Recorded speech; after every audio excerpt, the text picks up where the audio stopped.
Bab 20.1, Penawaran, 1. Diunggah oleh Baca Suara. Jangan lupa like dan subscribe, agar kami makin semangat upload lebih banyak. Malamnya, Eugene dipanggil untuk menemui Gillette. Biasanya, pada putaran kali ini, dia akan melakukan beberapa latihan untuk membantu mencerna makan malamnya. Untungnya, undangan itu datang dengan peringatan yang cukup bahwa dia tidak perlu pergi ke rumah utama sambil berbau keringat seperti terakhir kali. Eugene telah mencuci dan mengenakan beberapa pakaian formal saat sedang diganggu oleh Nina. Setelah keluar dari paviliun setelah dia selesai, dia menemukan bahwa semua pelayan sudah menunggu di luar. Hei! Mereka semua ada di sini karena pria yang baru saja menyapa Eugene dengan nada ceria. Dia adalah Gion Leonhardt, saudara bungsu Patriark Gillette Leonhardt. Gion dikenal eksentrik yang memilih untuk ikut dalam perjalanan pelatihan Gillette dan, bahkan pada usianya, belum menikah. Tuan Gion. Nina berteriak kaget sebelum menundukkan kepalanya dalam-dalam. Mengikuti petunjuknya, Eugene juga menundukkan kepalanya, meskipun dia melirik ke arah Gion untuk melihatnya. Jika Gion menikah pada usia yang biasa, dia mungkin sudah memiliki seorang putra setua Eugene, tetapi pria itu masih terlihat sangat muda untuk usia sebenarnya. Namun, rambut abu-abunya, yang bisa disebut sebagai ciri khas dari garis hati singa, memberinya suasana dewasa meskipun wajahnya masih muda. Ini sebagian besar disebabkan oleh warna rambutnya, yang sekilas terlihat hampir putih. Vermont juga memiliki jenis rambut yang sama. Padahal, tidak seperti Gion, ekspresi Vermont selalu suram seperti rambutnya. Sepertinya Eugene tidak bisa lepas dari ikatan darahnya dengan Vermont, tidak peduli apa, meskipun berasal dari garis keturunan, rambut Eugene juga memiliki garis-garis abu-abu yang melewatinya. Senang bertemu denganmu. Saya Eugene Leonhardt, dia memperkenalkan dirinya. Tentu saja, aku tahu siapa kamu. Yang benar adalah bahwa Anda telah menarik perhatian saya sejak pertama kali kita bertemu saat kembali ke perkebunan, ungkap Gion. Permisi. Itu karena kamu mengeluarkan bau keringat. Ah, bukannya itu hal yang buruk. Siapapun yang menyandang nama Leonhardt harus selalu berbau setidaknya sedikit berkeringat, canda Gion sambil tertawa, memperlihatkan gigi putih mutiaranya. Dia menepuk bahu Eugene saat dia melanjutkan berbicara, juga, aku kebetulan telah mendengar banyak tentangmu dari, tunggu. Akan canggung jika kita hanya berdiri dan berbicara seperti ini, jadi mari kita pergi dulu sebelum melanjutkan. Jadi kamu di sini untuk membimbingku ke Patriark? Eugene bertanya. Betul sekali, kakakku ingin mengirim salah satu kesatrianya, tetapi aku mengatakan kepadanya bahwa aku akan pergi dan melakukannya secara pribadi. Aku sebenarnya ingin melihatmu sendiri. Gion tertawa sekali lagi saat dia berbalik dan pergi. Saat dia dengan cepat berjalan pergi, gaya berjalannya terbukti sama semaraknya dengan suara tawanya. Setelah mengucapkan selamat tinggal kembali ke Nina, Eugene mulai mengikuti di belakang Gion. Apakah kamu mengatakan bahwa kamu ingin melihatku secara langsung? Eugene bertanya dengan sopan. Itulah yang saya katakan, dan saya sungguh-sungguh. Lagi pula, kamu mengalahkan Qian dalam duel. Dan aku pernah mendengar kamu bahkan memenangkan upacara kelanjutan garis darah. Gion menoleh ke belakang untuk melihat Eugene seolah menunggu jawaban. Saya juga ingin melihat upacara kelanjutan garis darah secara langsung, tetapi sudah menjadi tradisi bahwa tidak ada seorang pun kecuali Patriark yang diizinkan untuk menonton upacara tersebut. Iya, Tuan Lovelian juga kebetulan menonton di samping saudaraku tahun ini, tapi itu hanya karena Lovelian membantu mengatur upacara kelanjutan garis darah tahun ini. Apakah benar-benar ada tradisi seperti itu? Aneh, bukan, tapi itu tradisi yang nyata. Yah, saya kira Anda bisa menyebutnya sebagai bagian dari hak istimewa Patriark. Seperti fakta bahwa hanya Patriark keluarga utama yang diizinkan masuk ke brankas harta karun.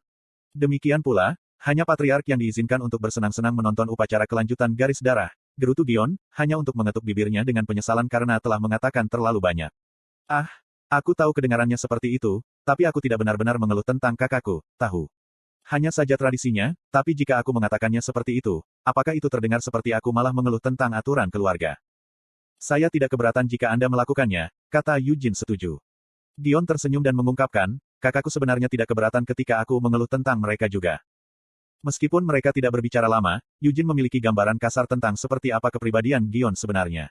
Sikapnya tampaknya memancarkan rasa kebebasan. Mungkin karena karakternya inilah dia memutuskan untuk tidak menikah. Tentang Winnet, kata Gion saat dia berhenti berjalan di depan Eugene, sebagai gantinya, dia memperlambat langkahnya untuk berjalan bersama Eugene. Meskipun aku belum pernah menggunakannya sebelumnya, aku tahu itu pedang yang bagus. Pastikan untuk menghargainya. Apakah ada alasan kamu belum pernah mencoba menggunakannya sebelumnya? Eugene bertanya.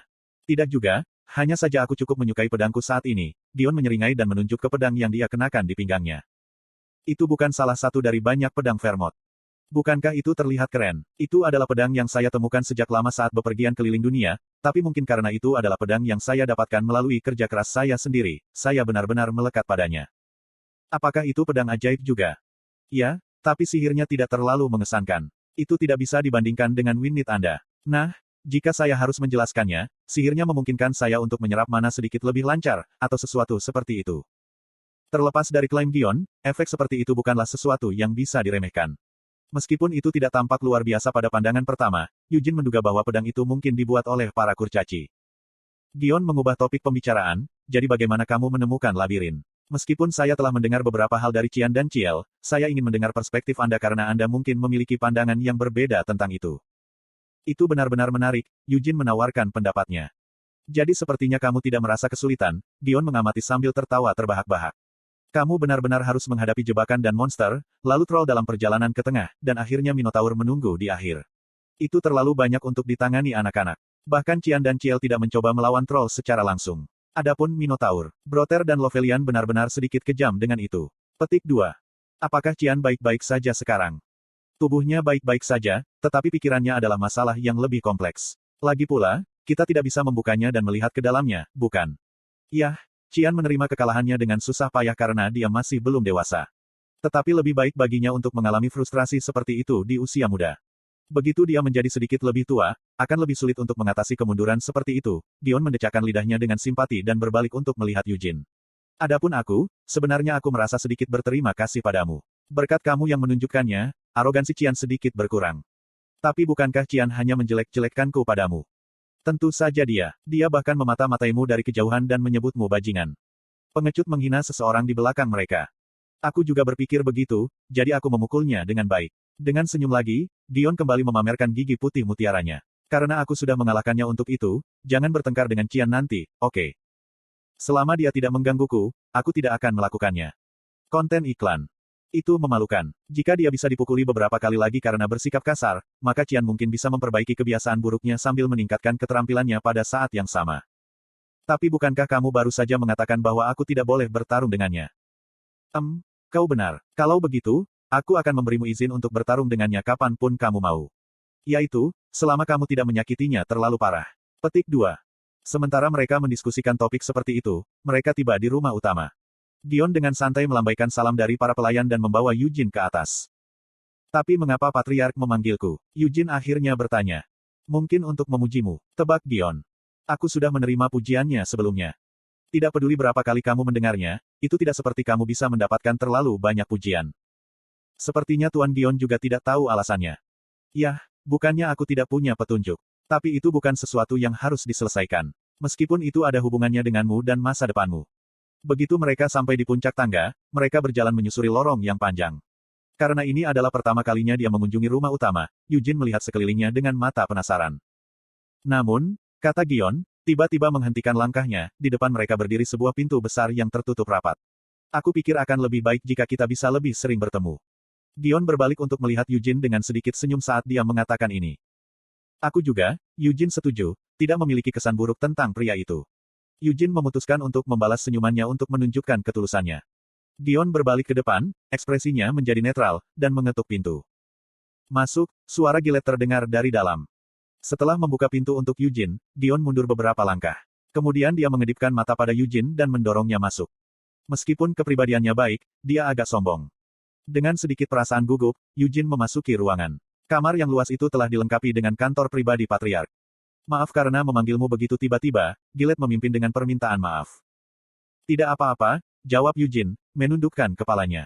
Gilet tersenyum dan menunjuk ke area tempat duduk pengunjung. Untuk saat ini, mengapa kamu tidak duduk? Beberapa minuman telah disiapkan untuknya di atas meja kopi. Namun, Yujin tidak menyentuh kue atau teh apapun dan malah menatap tajam ke arah Gilet. Meskipun kasar, perilakunya masih dalam kisaran yang dapat diterima untuk seorang anak. Tentang kalung itu, kata Gilet, tidak tersinggung dengan sikap Yujin, sebagai gantinya, dia merasa bahwa penampilan gagah seperti milik Yujin sebenarnya agak imut. Kesan pertama seseorang akan selamanya mengubah pandangan orang itu, dan Gilet memiliki kesan yang baik tentang Yujin. Saya meminta Master Lovelian untuk memeriksanya, tetapi ternyata itu hanya kalung biasa, lanjut Gilet. Jadi itu masalahnya, Yujin pura-pura tidak tahu. Dia bahkan membaca ingatan paling awal yang tercatat di mana kalung itu, tapi tidak ada yang istimewa yang ditemukan. Mereka bahkan membaca ingatan mana. Untuk sesaat, Yujin hampir mengungkapkan kepanikannya sebelum dia dengan cepat menyembunyikan emosinya. Oh ya, ada mantra seperti itu, kan? Tetapi meskipun mereka telah menggunakan salah satu mantra Siena, mereka tidak menemukan sesuatu yang istimewa dari kalung itu. Mendengar kata-kata ini, Yujin mau tidak mau merasa malu atas nama kehidupan sebelumnya sebagai hamil. Ada kenangan yang terekam di kalung itu. Yujin bertanya, berusaha untuk tidak terdengar terlalu terluka. Bagaimana aku harus menjelaskannya? Sederhananya, Master Lovelian menggunakan mantra untuk membaca sejarah dari mana kalung itu berasal. Dia mengatakan bahwa kalung itu dibeli di jalan-jalan ibu kota sekitar 100 tahun yang lalu. Gillette menceritakan sebelum menyerahkan kalung itu kepada Yujin. Setelah menerima kalung itu, Yujin memeriksanya dengan cermat. Tidak ada kesalahan tentang itu. Ini pasti kalung yang dikenakan hamil 300 tahun yang lalu, kenang-kenangan yang ditinggalkan oleh orang tuanya. Tidak mungkin dia akan salah mengira kalung yang selalu dia pakai selama perjalanannya selama lebih dari 20 tahun. Perubahan warna pada rantai dan goresan pada kristal murahan yang tergantung di depan sama persis dengan ingatannya. Pertama, siapa yang gila menjual kalung tua seperti ini di warung pinggir jalan? Kalung seperti itu hanya bisa dijual jika penjualnya gila dan pembelinya lebih gila lagi. Lovelian bisa saja berbohong, tapi tidak ada alasan baginya untuk melakukannya. Mungkinkah dia benar-benar salah membacanya? Seorang Archwizard yang saat ini menjabat sebagai kepala menara sihir. Jika bukan itu masalahnya, maka itu berarti mantra yang bahkan bisa menipu kepala menara sihir telah dilemparkan ke kalung itu. Menciptakan lapisan kenangan baru di mana? Tapi siapa yang akan melakukan itu? Mungkinkah itu Vermont?